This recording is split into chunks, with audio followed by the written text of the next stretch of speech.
Hello, hello. Can you hear me now? I probably just need to talk a bit louder.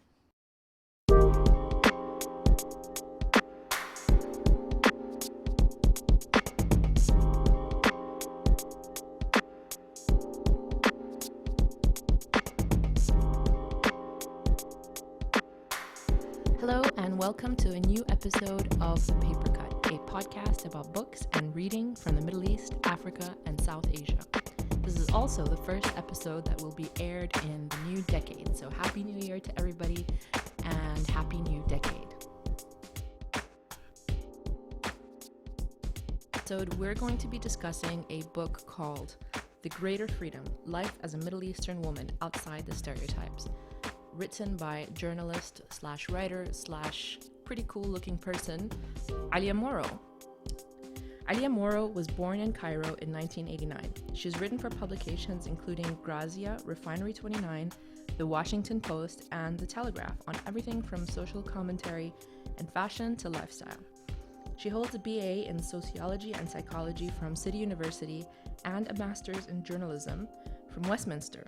Alya runs the cult blog alyamooro.com, that's ALYAMOORO.com, and has collaborated with brands including Nike, ASOS, and Absolute.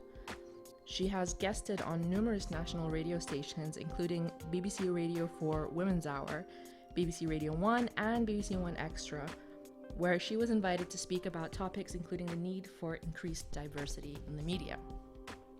So with that, I'll probably just dive straight into the discussion that I had with our guest. And our guest today is Dina Makki. Yes, we are related. She is in fact my cousin.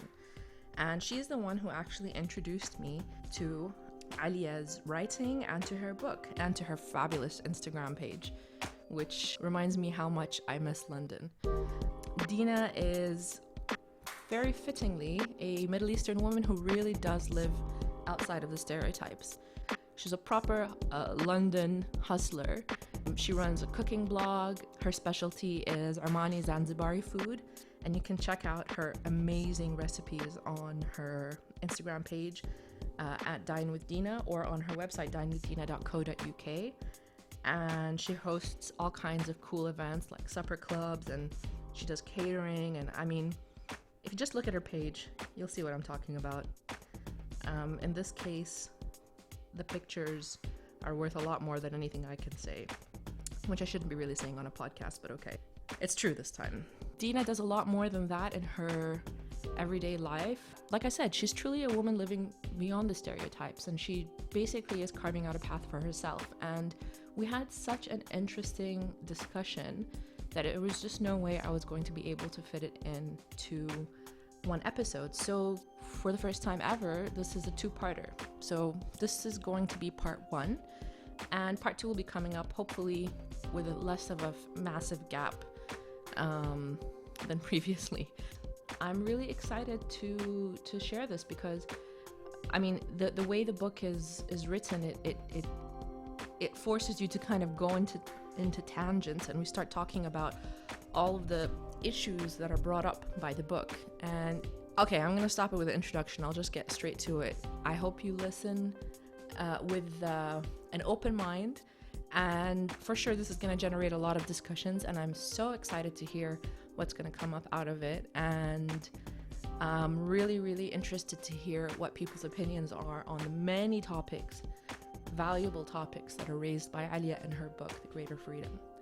So I hope you enjoy.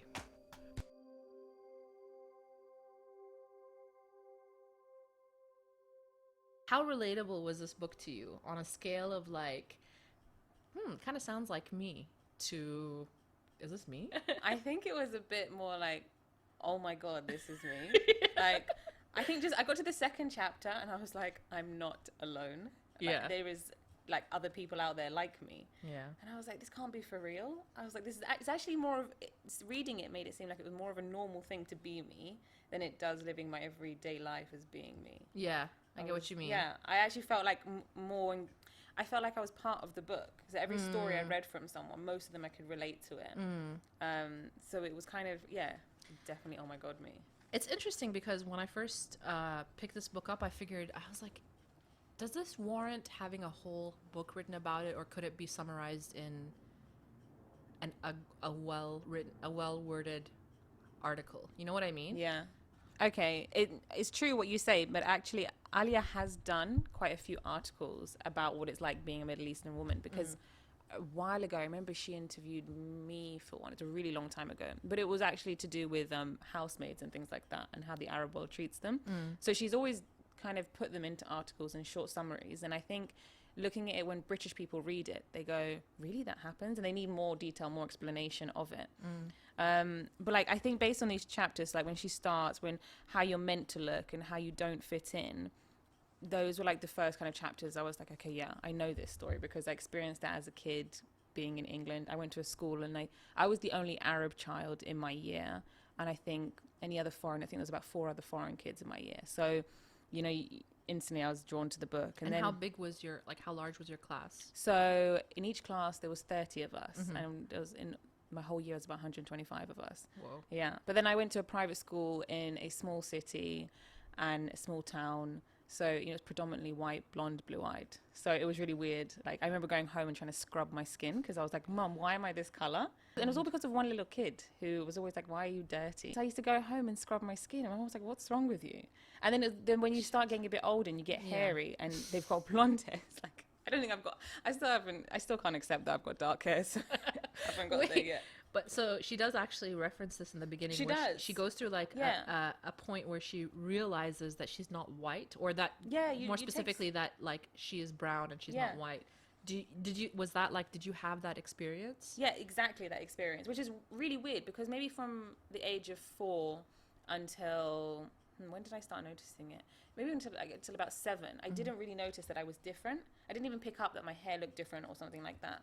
And then like the other kids would start noticing things, or they were allowed to wear their hair down because it was short and straight and didn't look messy. But I always had to have it like in a plait or kept back. And then like they'd all be wearing shorts and I didn't want to wear shorts because I had like hairier legs. And I was like, why do I? And I remember I was 9 when I first shaved my legs because I was like, why have they not got anything? Can I have? But she does mention that when you finally realize like what your actual color is. So then I think she was lucky because she was a lot younger when she was able to find people that looked more like her. For me, I didn't find people that looked like me until I went to college. So when I was 16, and I was like, wow, what is this? And I went to a state college. So I think that was the difference. You suddenly go to a government place, so you've got a really big mix of children. And there still wasn't any Arabs, but there was a lot of Africans there, Caribbeans, there was more Indians. Everyone had a different background. So, you know, you didn't feel different. Yeah. And then you just suddenly love life. And then I went to uni and it was the same case. Like then you find out who your friends are as you go along the way. That's true. You don't really get much of a say in it when you're younger. No. And I don't talk to most of the people that I went to school with now because I look at them and we just don't have anything in common. Yeah. Yeah. I have one English friend from school that I've known since nursery and I still talk to her. We're really close actually, but we're so different. And she still doesn't get me in some ways. And I just have to let her deal with it because she's just the way it is. Yeah. I mean, I have a similar experience from going to university in England. I made very few English friends, or even fewer white friends. Although I went to Southampton, which is not far from where you grew up, and like it was a predominantly white university, and most of my friends, weirdly enough, were Canadian. But their backgrounds were different. My British friends were Somali British, Asian British, and then my best friends were Iranian and like closer to my culture, you know? So it's interesting, actually. But what about when you're in Paris? And when I was in Paris, it was different as well because I went to an international school. So you don't get... They intentionally made us notice our differences, but in a way that was like, let's celebrate them, you know? Because most of the kids that I went to school with, they were international kids. Their families came in through embassies and other things like that. So even in my class, I had a girl called Fatma who came from the UAE, and she also wore her hair really long in a plait every single day. It was weird. Like I had someone exactly like me, so I always had somebody. And there was like a lot of other Arab kids, a lot of other Indian kids. There was mostly Americans because it was an American school, but Americans are generally also a bit more diverse as well. Way more diverse. Yeah. It did hit me. I did relate to one thing in the sense that because American culture was the prevalent culture in my school growing up, I really wanted to be American, you know? Yeah. I learned about everything, like the Super Bowl and the way they do Thanksgiving and all these specific things, you know? And I really wanted to have that be part of my life, you know? And I went to my dad one day and I was like, Baba, if I go to an American school, does that mean I'm American? And he was like, no. I was trying to convince him to make me American. That's how I kind of related it to like not wanting to be white or something, but wanting to be different from what I was, you know? Yeah, I think that's it. You try for a while. I think even down to like the music you listen to. Yeah. Because when I was in school, I listened to so much indie and rock music, and I hear those songs now. Okay, well, one example that wasn't too indie, not too rock, was Panic at the Disco. Oh my god. Yeah, but I was obsessed. And Arctic Monkeys. Oh my god. And, like now when I hear them, it brings me back to school. But that's all they used to listen to. Yeah. And then suddenly I go to college and I'm surrounded by black people and who love rap music. So then suddenly I get into rap. Yeah. And all of my white friends thought I was really weird. I was like, so where the hell do I belong? Like, you don't know. Would go turn on the Arabic station? Yeah, like, no. Yeah, it's really weird. Like, yeah, it's just small things. Like, I actually mentioned it, I think, on my bio, on my blog. I actually mentioned, I said something like, I used to be really ashamed of when my friends came to my house because all you could smell was like freshly cooked rice. And I used to try and get rid of that smell. Like, can't let these people in here. Because their house didn't smell of anything. It was just clean air. Our house was rice all the time. And I was like, come on, Mum, give me a break. Like, I'm already struggling. So, that's why in Oman, most of us have our kitchens outside of the house specifically for that reason. No. But you can't have that there. No, you can't. You definitely can't. Is it fair to say... so I struggled a bit with this question because as I was going through the book, it became very clear to me, and Alya doesn't make any... Like, she's not trying to hide this. And she outright references it several times throughout the book that she's very lucky actually to be in the situation that she's in because so lucky. Like her family sound really amazing and understanding and her parents are super supportive of her. And when she talks about her personal stories, I'm inwardly like cringing. I'm like, oh my God, yeah, what are her family going to say? But then she says that they're actually supportive of it. Maybe they wish that she wasn't so vocal about it, but they support her at the end of the day, which is I mean, that in itself is a form of privilege.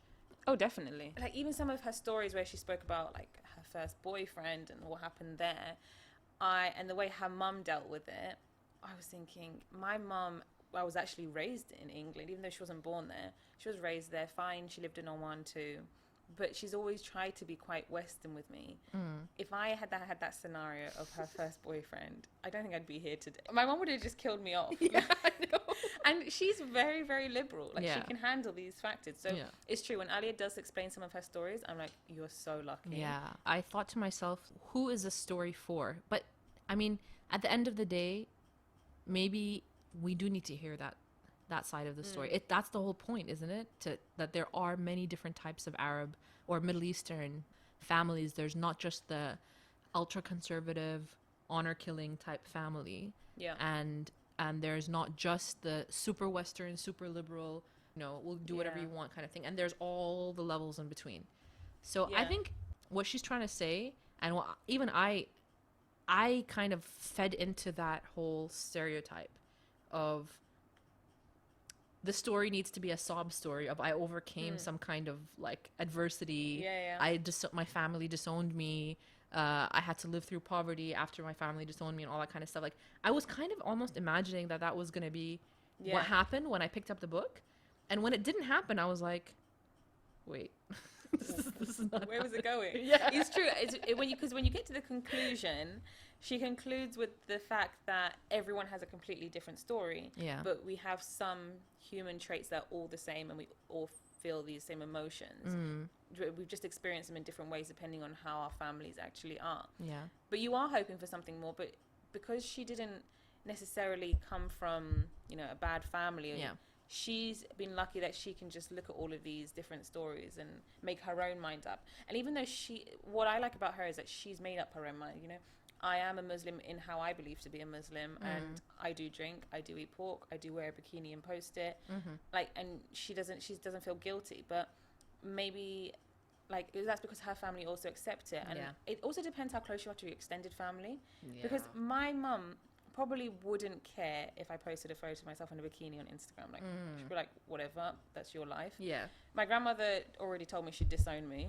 So I got one fact there. But then, like, if I decided to marry a black guy, my mum wouldn't, like, disown me either. My mum's thing is, if you love someone, you love them. I'm not going to stop that. Yeah. My grandmother would disown me again. So, you know, crazy. it's just, so you're really conflicted on who you want to please. And at the end of the day, yes, it is my life. I want to, like, make myself happy. Yeah. And that's what Alya explains, you know, it is your own life. But when you're so close to your extended family, how do you then disappoint them as well? But she's lucky, like, all of her, like, it seems like her extended family, her grandparents, they all live in Egypt. So she lives her own life here with parents. They're accepting of anything. And so she can kind of conclude what she's happy to do with her life. But I think especially if you're reading this as a different type of Middle Eastern woman, you go through every chapter and you're like, yes, yes, yes, I get it. And you do get to the end, like, okay, help me. Please help me. Like, I don't know what to do next. So actually that leads me to my next question. Like, I feel like there are 3 categories of who this book might be for. Is this book for a Middle Eastern woman living in Europe, or is it for any Middle Eastern woman anywhere in the world, even living in the Middle East?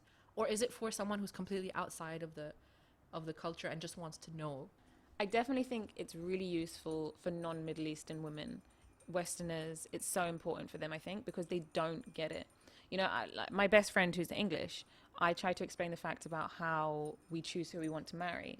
And I always say to her, oh, I want to marry an Omani. Oh, but why? You live in England, blah, blah, blah. I was like, yeah, but I feel Omani. I don't feel British. You know, I like the way Omanis do this or do that. And then she's like, oh, but would you marry someone else from a Gulf country? I was like, no, not really. You don't do this and you don't marry this. And she can't understand how we decipher who we want to be with, you know? She's like, isn't it all about love? And Alya mentions that in particular, how it shouldn't just all be about love, which is the ideology Westerners have. Yeah. But I think Westerners need to, so they need to understand us, because a lot of them either think that we're deprived and treated badly and locked away and can't make our own decisions. But it's purely just the culture that we live in, and it's not that bad actually, but you need to see it from all perspectives. So it's definitely Western women. I think it helps Western women to get a better understanding of us, so they know that we're not, you know, there's a reason for how we act, why we act. You know, like I was debating for ages. I was actually in Salalah, in one of the hotels, and I took a really amazing photo in a bikini, but it was like a posing photo. Yeah. I was like, it was an act. I was flipping my hair, and my friend caught it, and my hair looked great flipping. And I mean, I was kind of side on, so you don't really see my whole body. And I really wanted to post it on Instagram, and I was sitting there showing my English friend, and she was like, well, just post it, it's a cool photo. I was like, no, you don't understand. Like, I got aunts watching, there could be like these Omani guys watching. I don't know, like, I feel free enough to do it, like, it's my life. But then I was like, no. And till today, I'm still thinking about that photo and whether I should post it, because you have this like almost underlying, not guilt, but like something you have to represent. Yeah, like you're letting down the culture. I guess the book helps. It's the invisible jury that she talks about. Yeah, it is the invisible jury. Yeah, which I absolutely hate. I don't know where they are. It's true. Actually, probably the one thing that any person can relate with, even someone who doesn't come from Middle Eastern culture, would be the invisible jury to some extent. Yeah. I like one scenario that happened to me recently. When I moved back here, I was planning to go on a camping trip, Wadi Shab and Yiti and all those places, like and the Turtle Reserve and Sood and all that kind of thing. And I didn't even tell my parents because I didn't want to go there, you know. And my mom started yelling, and she was really upset. And she was like, "What are people gonna say?" I'm like, "Who is watching me? Like, who's watching me?" And it was a thing. It was like a real problem. And then that was like one of the many examples of the invisible jury, like directly affecting my life, you know. And I still managed to go and do that thing, but there's many things that I haven't done because of the invisible jury. You know what I mean? And for me, I'm lucky as well, because it just so happens that the things that I enjoy doing are culturally acceptable and socially acceptable. Yeah. But if someone like is passionate about even music, you know, or dancing or something more like what people consider free, you know, they would face a lot of trouble. Like they'd actually face a lot of I like to read, you know, so nobody is going to have a problem with that, you know. Just so I'm just yeah, exactly. he mentions in one of the chapters about how about influencers and how it's still, you know, how it's viewed. And it's one thing I do look at, because I know a very well-known influencer in Dubai, and her mum hated the idea of her being an influencer, but she makes so much money from it. It was like, well, let her do it. Yeah. But first she didn't consider it a real job. Fine. She was like, you're never going to find anyone. But it was kind of true. Because Anyone as in a husband. As in a husband. As in an, yeah, and especially just an Arab husband. But it was kind of true, because none of these men actually wanted to be with an influencer. Because her life was so public. Yeah, it's so public, and it's Yeah. almost intimidating for them. And also, they don't want their wives all out there. And I think I've seen a few in Oman who are also influencers, and their lives are so public, and they aren't married, and they're now like in their 30s. And it's like, are you going to find someone? But it's like, do you want to give up that life? Do you want to find someone? Are you happy? Yeah. It's hard because also I have to say, like, this isn't talked about in the book a lot, because it's not like, I get that it's not part of the scope. I really feel, and I don't mean any disrespect to like males in general, but I really feel like there's a strong disconnect between men and women in the region. Like, it's true that women are held to such a higher standard here that we're required to perform at our very best in all areas. I have to always be on my best behavior. If there's a social engagement, I have to be there, and I have to like greet people, and I like it. I don't mind it, but the point is that you have to do it. It's not like you have a choice in it.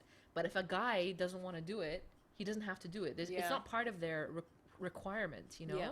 Like, if there's a wedding going on, and I would say maybe 80% of the weddings that I go to, I don't know even the names of the people that I'm going to their weddings. I just go because it's, first of all, it's a nice way to get people together. It's a nice way to socialize. But like I think that people also don't understand. Okay, I'm going on several tangents here. That people don't understand is that we are a much larger young population. So the number of weddings that we're going to is way more than the number of weddings that our parents' generation were going to, you know?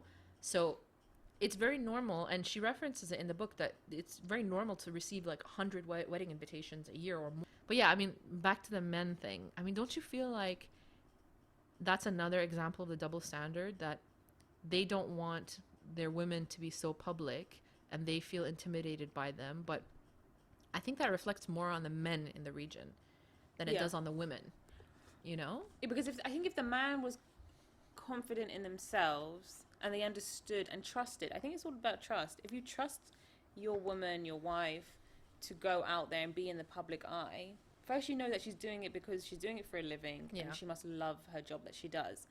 And you need to trust them to know that, you know, they're not doing it to get everyone's attention, and that's it. Men don't want anyone else to get the attention of their woman, but it's not like they're going out there and flaunting everything. Yeah, I think that there's definitely a double standard there, but then it's kind of sad to see, because it's like, these girls, are they ever gonna like find someone? Yeah. Because then also they don't want to marry foreigners because they want to live in Oman. Yeah. They want to be traditional, but are you going to find someone that's going to accept that life? Accept that, yeah. I think it's different if you've been with the man before you became, say, an influencer. Yeah, true. Or a public figure. You've grown with them, they know you, they can deal with it.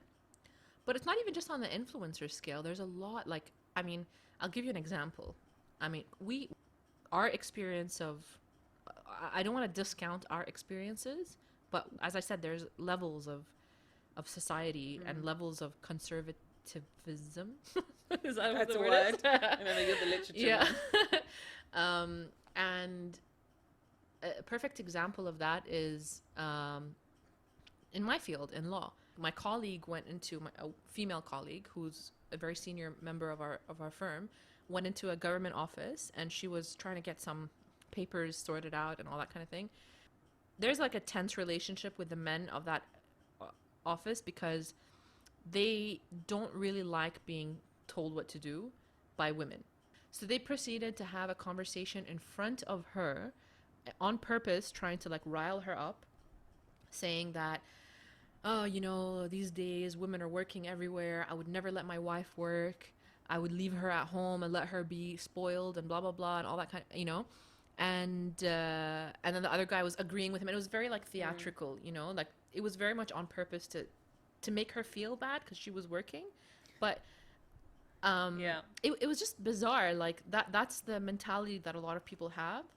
And that's not, again, I don't want to generalize. A lot of men don't mind that their wives work, or they support their wives working, or they don't view it as some kind of like slight on their honor, you know?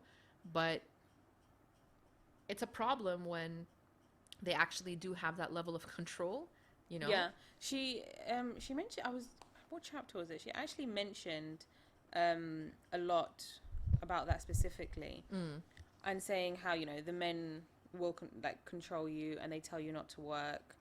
But then she was saying how much she actually loves working and she can't imagine a life without working. And I agreed with her on that one. I couldn't, even if my husband said to me, no, I want you to stay at home, it's not like, fine, you're going to go work. But I actually enjoy like the stress of work. Yeah, yeah. It's also, I was talking to a cousin recently, and he got divorced and his wife wasn't working.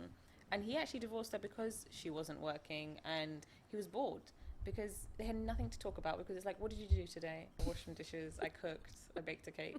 Great for you. Like, what did you do today? Oh, I went to the coffee shop with a friend. Like, she had nothing interesting to say. So you just become, like, you just lose interest. I think you guys need something to both do. Yeah. And now we don't live in a world where actually it's really rare to find it where a wife doesn't have to work because it's so expensive. Yeah, true. But also, even when you're not working, just to have like, I mean, work is, a hobby, like a well-rounded enough life that you have. Like, I know people who are struggling, like, in relationships because the other partner doesn't have a social, like exactly what you just said. You know, she doesn't work, she doesn't have to work, that's fine. But the guy encourages her to be like, go, you know, go see your friends, go do this, and she doesn't want to. You know? Yeah, that's weird. And it's weird. It's really funny. I've seen all levels of all kinds of things. Like, that kind of goes to show, like, it kind of proves Alya's point about the fact that there's too many stories to tell. There's millions and millions of stories to tell. Even within one society of Omanis, there's that guy in the government office who is forcing his wife to stay at home. Whereas just a couple of meters away is another guy I know who's trying to get his wife to go out and have friends and have a social life and get a hobby, and she doesn't want to. So, I mean, it's impossible to generalize. I think that's probably the main point of this book. And as I said, there's stuff that I couldn't really relate to, but there was a lot that I could relate to. I think there was definitely a few things I couldn't relate to, but even small things. It's in the chapter when you're supposed to be with an Arab. So wait, let's actually go back to like the way that the chapters are structured. Each chapter focuses on a different topic. So like the first one is when you can't see yourself, and that talks about representation in the media. The second one is when you learn how you're supposed to look, and that's how your appearance, you know, and beauty rituals in the Middle East and all of that play a factor in your perception of yourself. And so which one was the one you're talking about? When you're supposed to be with an Arab. Yeah. So that one is about marriage and... Yeah, it's all about marriage and who you date. And then, because then the next chapter goes on to be about, you know, like who you're supposed to marry. And you're supposed to be married. But it was just the opening sentence. Did I mention Courtney is black? And I put a big lol over it because it's so weird how many times I hear that. And unless you're an Arab. So Courtney was her boyfriend, the name she gave pseudonym, but Part about when she says, he's black, and how her parents actually didn't mind. And actually I was really surprised how her dad really didn't mind at all. And he was like, you know, if you want to be with someone, you want to be with them. And when I was reading about how her dad didn't mind, I was kind of waiting for the but. And the only but they gave was don't take him to Egypt because, you know, that's just disrespectful to your grandfather, whatever. Yeah. And whenever I've told my friends, because obviously I've grown up in England, so sometimes I go through these phases where I'm like, okay, I don't know if my life is going to be in Oman in the future. Maybe I need to consider a life in England. So then, therefore, I need to look at other options. And obviously, England is like the United Nations. Yeah, so exactly. Everyone is there. And London specifically. Yeah, London. You've got the biggest pick. So I went through that phase where, maybe I should try and date a black guy, a Spanish guy, an Italian, like whatever. You like the world is your oyster when it comes to dating them. And I just remember my grandmother's the worst one. She's probably the most racist human being. She could not listen to this podcast. No, don't worry. And what's worse is she was born in Africa. Like she's from Zanzibar. And it's the hardest thing trying to explain to someone Like, I have a lot of black friends, and my grandmother has openly not talked to any of my black guy friends. She won't even go near them. And I understand she has her own reasons. She was in Zanzibar during a time of revolution. So she has a reason not to like black men. Yeah. Because they invaded her country, they killed her people. So that's why she hates them. But, you know, you can't... Was she there during the... Yeah, so she was there during the... So she saw all of this. So I do give it to her, and I do get it. But you can't stereotype. Yeah, and you need to, like... Let it go. Separate between those people and the people in front of you. It's always been my fear when I look at someone, and even if before they decide to talk to me, I have to look them up and down and go, I don't know if I can ever bring you to Oman. And I have a really good friend from Trinidad, and he always says to me, oh, Dina, if you never find someone, I'll marry you. And I was, all right, great. I'll come live on an island. That's fine.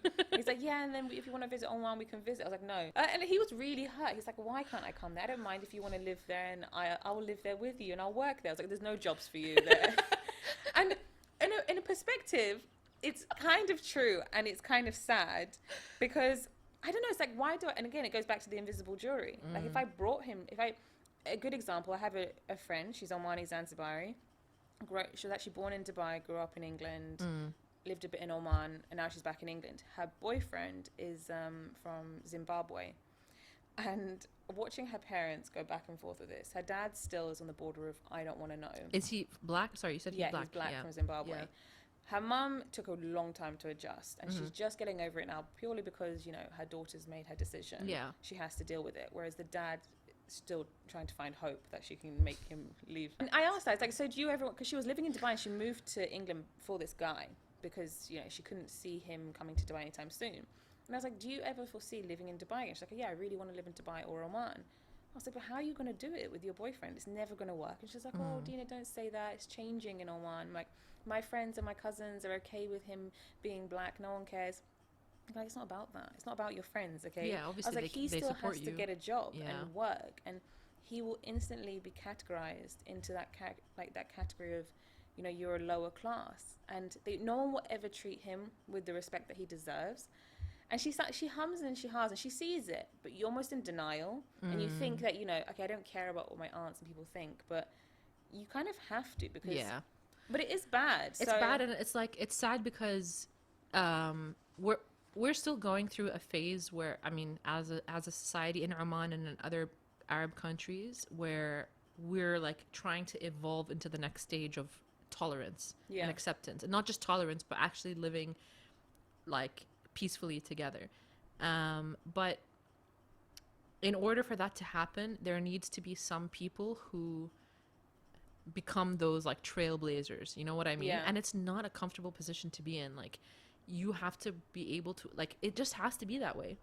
You know, you have to normalize it, you know? And in order for that to happen, you have to see like mixed race couples living together peacefully, no issues happening, you know, none of the stereotypes that you normally hear about black people or people from other races. And then there needs to be that conflict, and then people need to see, actually, no, the world didn't end, you know? Like, it's okay. It's actually fine. And most of all, it didn't affect their own life. Exactly. And no one gets that. And she mentioned, what was weird, she said she found it hard even when she told her Egyptian friends, who are very cool and don't mind whatever she does with her life. When she told them that her boyfriend was black, even they were like, oh, like... I can just imagine that from, if I told any of my Omani friends, like, oh, by the way, I was dating a black guy or something. Yeah. They may do exactly the same thing. They may do like a double take or something. Yeah, like if I did, I would never ever tell them. I'd be like petrified, because it's almost like if your own friends judge you, there's almost like no hope. So you do need to have those people who kind of like, what do they call it? The pioneers, kind of. Yeah, they literally are. They have, you have to have someone that... But nobody wants to be that person. that takes the bullet. You need someone that takes the bullet. You know? But do I ever want to take the bullet? No. No, because it's uncomfortable. It's so uncomfortable. I think I'd maybe take the bullet if I was in a really powerful position. Like, I don't know, maybe if I was a minister or something. And usually people who are in positions of power and privilege are able to have more freedom with who they choose to you know, end up with, and nobody, and you know, with little consequence, but it doesn't really change everything for everyone else, you know what I mean? That's true, because they still have to deal with their day to day. You know? And I do know a lot of people like who are married to foreigners, and they struggle like a lot. And the good thing is that they're aware of those choices and they make those choices willingly, but there is still that level of struggle. Having their you know, husbands or wives. I mean, usually it's actually harder for, surprisingly, in terms of getting, because you have to get approval to marry a foreigner. Yeah, I mean, they kind of are aware of the difficulties that come with it, but it's always challenging. It is. It's really challenging. Like getting still. I mean, it doesn't help you get a job, for example. Yeah. So what I liked about this book was that there was a lot of. It was very serious, but there was also interjected with a lot of her own personal stories. Yes, and those stories were freaking hilarious. Yeah. My God. Like, so they were hilarious, but like that's really messed up, but also really funny. You know? Yeah, I know. I loved her stories because some of them I was just cringing, like, oh, you're so brave saying this out loud. Well, first of all, her stories about her Arab friends in school were, I felt like I knew these people. Yeah. You know what I mean? Like, I've been around people like this. See, I never had Arab friends. Yeah. Well, Arab friends that were girls. And then when I went to university, of course, I never knew it was like the Khaliji Central of universities, Regent's University. Oh, God, yeah. I was just like, oh, this is like Khaliji Central. And that's when I first really encountered having to be in classes with Arabs. And so my class had like one Kuwaiti, one Saudi, was born in America, one Moroccan. Like, there was a good spectrum. Yeah, a good spectrum. Arabness. And like, there was one really, really nice Saudi. Then there was the Saudi that was the wild child, completely wild. FYI, Saudi women are the wildest humans I've ever come across. Then like I met a Bahraini, and I didn't really gel with them. Yeah. I don't know, maybe because they all had this, they really were the typical Arab girl that everyone talks about. Like, wait, can you say more about that? What is the typical girl? So the typical Arab girl is the spoiled daddy's girl. Yeah, only walks around dressed in Chanel. And, you know, everyone does everything for her, pays people to do her work. Like, they're just perfect. And yeah, you have to live up to those standards. And what was funny was I used to have a part-time job in a shop, and everyone in my place of work knew I was an Arab. I didn't talk about it much, but they all knew I was Arab. And they always used to be like, oh yeah, you're such a spoiled little rich daddy's girl. But none of them knew my dad was dead. So I was like, you lot really stereotype what an Arab means. And it was really bad. Like, I hate. But you were there working. Yeah. Like, and I was like, I'm actually working. Yeah, they always just thought I was doing it for fun or like charity work or something. And I was like, I don't know what vibe I give off, because I'm not acting. It's like, come meet real Arab girls. And it's actually crazy because you're literally living against the stereotypes that they think, and they can't even see it, and you're right in front of them. Yeah, they didn't get it at all. And when I actually finally saw what the real stereotypes were, the girls seemed like this like I would say the naked eye to everyone. But then when you really got to know them, a lot of them actually weren't like that. I have an Omani friend who I've only got to know in the last year.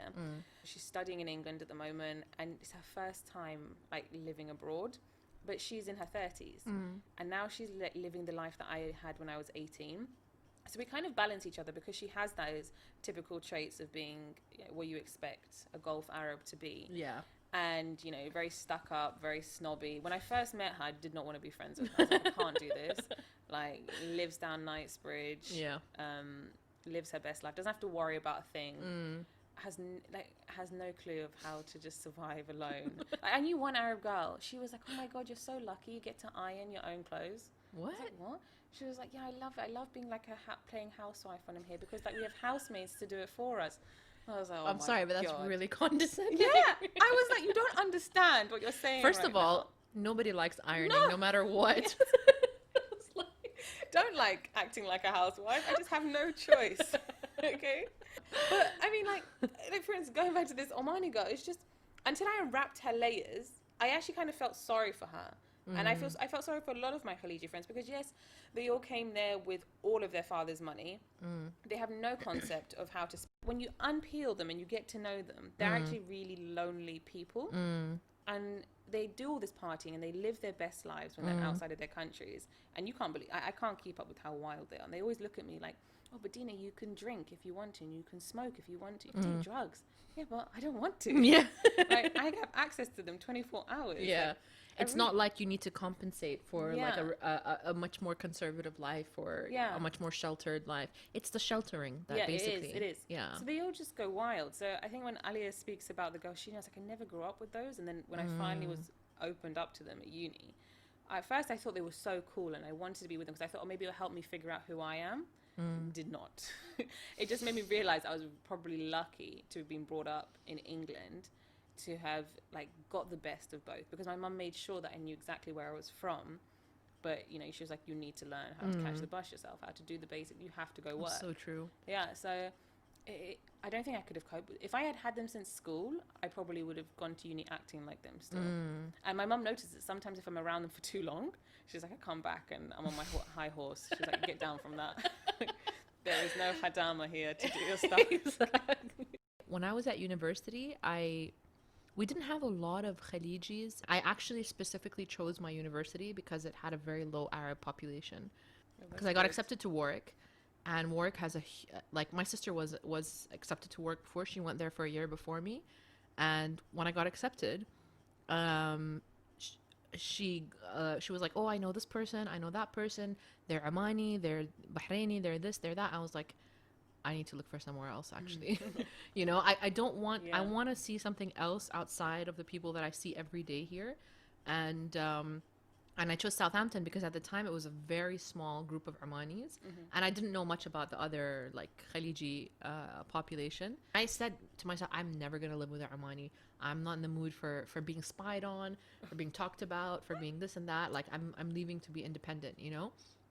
But then I ended up living with an Omani girl, and generally the group of Omanis that I was with were amazing, you know? And I had to like take a couple of steps back and not be so harsh and critical about my own people, because I was very critical. I was like a very presumptuous 18-year-old when I went into university. By the time I left, I was a lot more open about, people would always assume that you'd be more open-minded about other cultures, but I ended up being more open-minded about my own culture.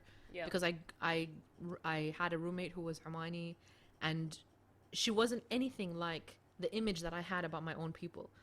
Yeah, she was conservative and she was more traditional than me, but she never ever spoke bad about anybody. She never sat there gossiping about, oh, this person's doing this, that person's doing that. She helped me so much. Like, I went through a lot of tough times and she was there for me, you know? So I think that what I'm trying to get to, the point I'm trying to make here is that the stereotypes there are two different levels of stereotypes. There's one that people from the outside project onto people in the Middle East. Yeah. And there's the stereotypes that we set for ourselves as people from the Middle East. And I wasn't expecting that, actually. I thought that was really... No, it's true. Yeah. We definitely have a different view of ourselves. But then, see, I don't think, if you were a girl in the Middle East and you wear hijab every day, you pray 5 times a day, never touched alcohol, never... You know, all of these small things. If you're just like the kind of the perfect idea of a Muslim girl, you tick every box. You tick every box. I don't think you could even read this book, because I think you'd get to the first page and be like, I don't get it. Like, I have a cousin who is that perfect. She is absolutely, and she's so fun to be with. And I mean, all she wanted to do was get married, and she was worried. She's like, I need to get married. You know, she was just always scared. She's like, I don't want to study abroad in case I come back and I can't get a husband, because then maybe no one wants me, because, you know, I went abroad and I became crazy. So I couldn't imagine giving her this book. She'd be like, this is all stupid.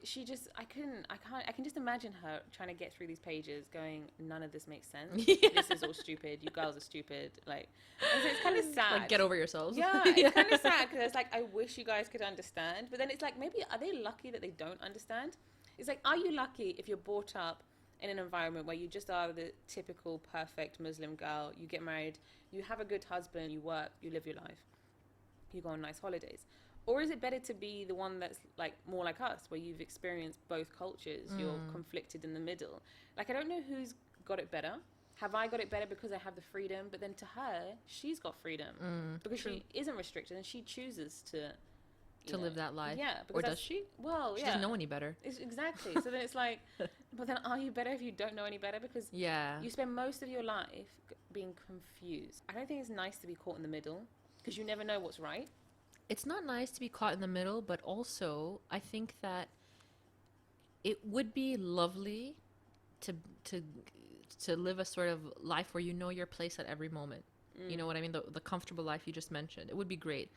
The only problem with that is that it's very precarious.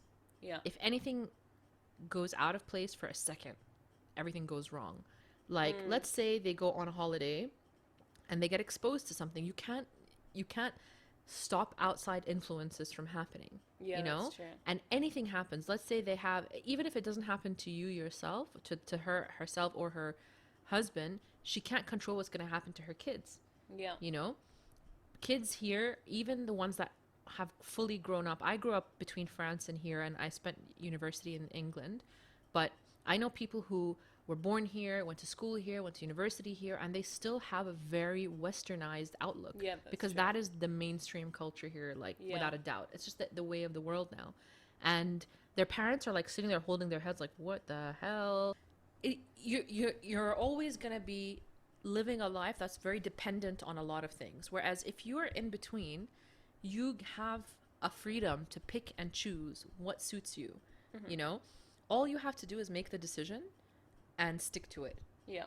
You know, and the good thing about being in between is that you kind of get to see where the land lies for everything, if that makes sense. Like, if you grew up abroad, you already are exposed to Western culture, so nothing will be surprising to you. It's different from, for example, a woman living in Oman who thinks to herself, oh, I want to marry a European man because to me that's an ideal, that's the ideal man. Yeah. But without having any exposure to European culture, then going and marrying someone from that culture and then being shocked at what she sees, you know? Yeah.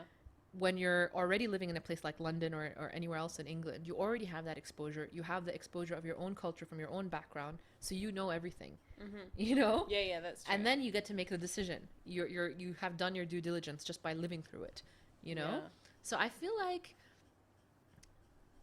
I just think knowing is always more, it's annoying. It's like a Pandora's box. It is, yeah. Because you never, and it's the making the decision part that's the hardest. Yeah. I don't know. Going back to that bikini photo, I'm getting to that stage in life. Like, sometimes I know what I want, and I'm like, yes, I do not care what anyone else thinks. You know, if I want to go out in a short skirt, I'm gonna go out. And what's weird is I live in England, and you'll never find me in a low cut top or a really short skirt.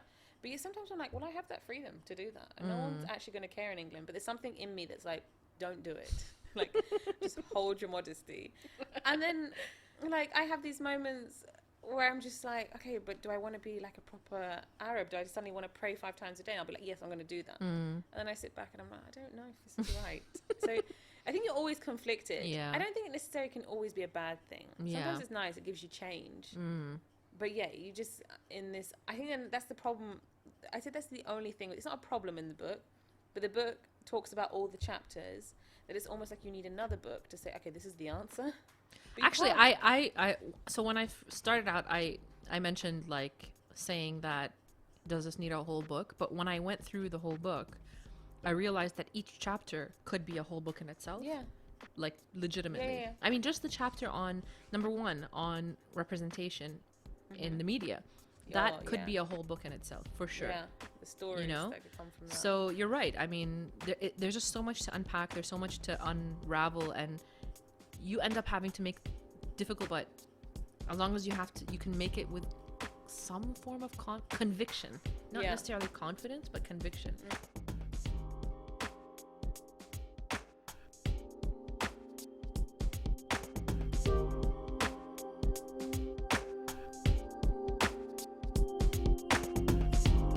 Enjoyed part 1 of our discussion of the greater freedom. If you have any thoughts or comments about anything that we've said, please chime in on our Instagram at thepapercut.club, or you can check out our website www.thepapercut.club, where there will be more information about this episode, including in the next couple of days a full transcript of this episode. And And you should also check out Dina's Instagram page, Dine with Dina, but only if you plan on immediately breaking whatever New Year's resolution you have to like eat less carbs or something crazy and sinful like that. Dine with Dina. You can also find Alya Mooro on her website, alyamooro.com, as well as on her Instagram, which will give you massive London envy at Alya Mooro. And stay tuned for part 2, which will be coming up sooner than you think. Until then, happy reading!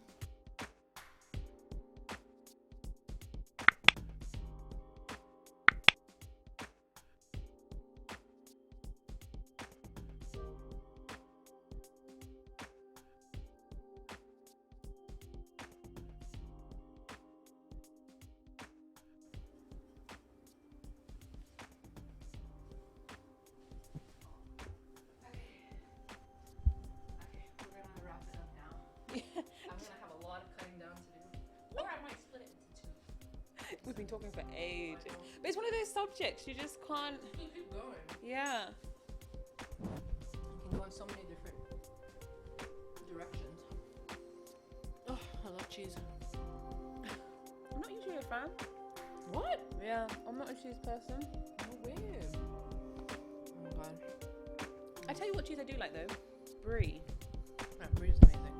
I think because it's usually salty. It's just I don't know something about it.